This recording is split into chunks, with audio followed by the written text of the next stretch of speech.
السلام عليكم ورحمة الله وبركاته. اعرف نبيك. في السنة النبي صلى الله عليه وسلم اتولد فيها حصل فيها أحداث كتير أوي، ومن ضمن الأحداث دي قصة أصحاب الفيل. مين هم أصحاب الفيل وإيه اللي حصل معهم؟ في الوقت ده كانت اليمن تابعة للنجاشي ملك الحبشة، وقام والي اليمن اللي هو اسمه أبرهة ببناء كنيسة عظيمة، وكان عاوز يغير الوجهة بتاعت حج العرب لما يخليهم إن هم يحجوا في الكعبة في بيت الله الحرام. في الوقت ده كانوا بيحجوا في بيت الله الحرام على ملة سيدنا إبراهيم عليه السلام. عاوز ينقل الوجهة بتاعت الحج بتاعتهم يخليها في الكنيسة اللي هو بناها، فكتب أبرهة للنجاشي كتابا وأرسله إليه بيقول فيه: إني قد بنيت لك أيها الملك كنيسة لم يبن مثلها ملك كان قبلك، ولست بمنتهٍ حتى أصرف إليها وجهة حج العرب، إلا أن العرب أبوا ذلك. وقيل أن رجلا من العرب ذهب إلى الكنيسة وأحدث في الكنيسة تحقيرا له، وإن بنو كنانة قتلوا رسول بتاع أبرهة اللي بعتهم أبرهة ليهم علشان يوجه الحج بتاعهم، بدل ما يروحوا للكعبة يروحوا للكنيسة بتاعته. في الوقت ده بقى غضب أبرهة وعزم على هدم الكعبة، وجهز جيش جرار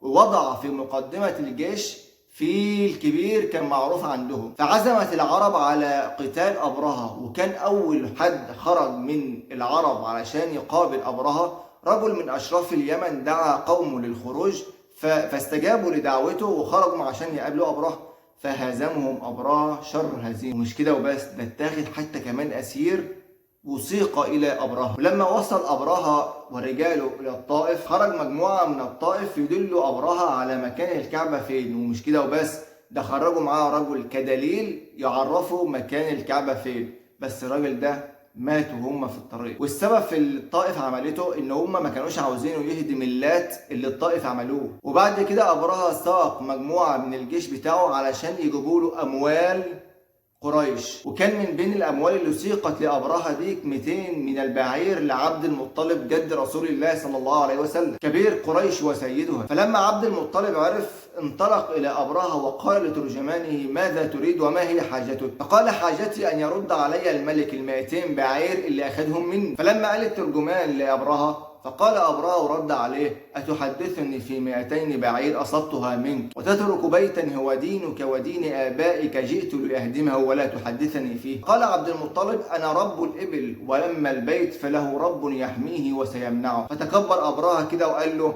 ما كان ليمنعه مني. فقال له عبد المطلب: أنت وذا، زي ما يكون بيقول له أنا حذرتك واعمل اللي انت عاوزه. فرجع أبرهة لعبد المطلب 200 بعير اللي أخذهم منه، ورجع عبد المطلب 200 بعير وحكى لقريش اللي حصل كله، وأمرهم بالخروج من مكة والبقاء على الجبال المحيطة على مكة. وقام هو ومجموعة من الرجال يمسكوا بحلقة من باب الكعبة يدعون الله ويستنصرونه.